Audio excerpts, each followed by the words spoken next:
Okay, hello. So this is topic 6 of 7, meaning next week is the last week of this class. So if you have missing or late assignments, please reach out to me. I can reassign them to you and then you can turn them in for full credit opportunities. So reach out to me. If you have questions, if you're not sure where to start an assignment, reach out to me. Let's figure that out. So that's the first thing. The second thing is this week we're looking at reform movements and social justice. So in your first discussion that's due Wednesday, you're looking at the movement for abolition of slavery.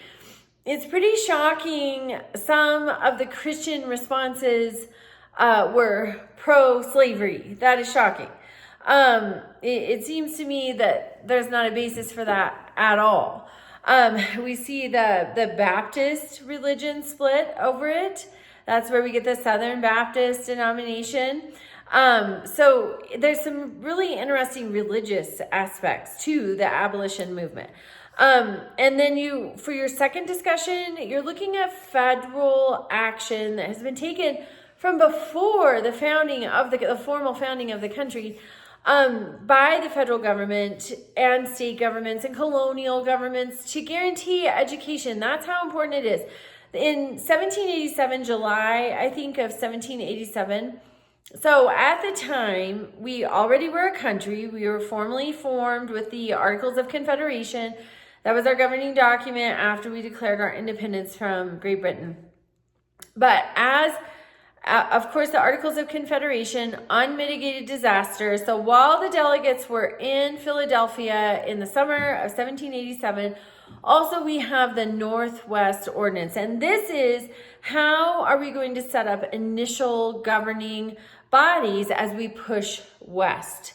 And so in Article 3 of the Northwest Ordinance from July of 1787, it says, religion, morality, and knowledge being necessary to good government and the happiness of mankind, schools and the means of education shall forever be encouraged. So education has been really important from before the beginning.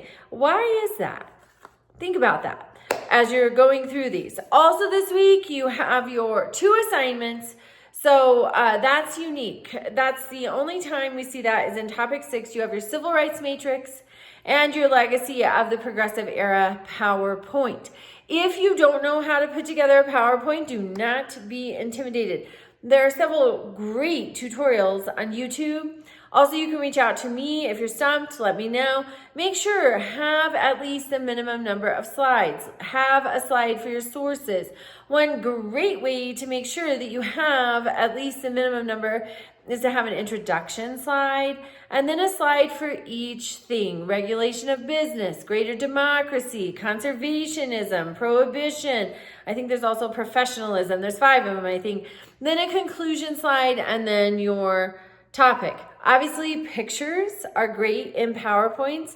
That you want to make sure you have your notes or bullet points on your slides to address the major issues, major ideas of each topic. So the civil rights matrix, you just go through the worksheet. There's 8 things that you're addressing.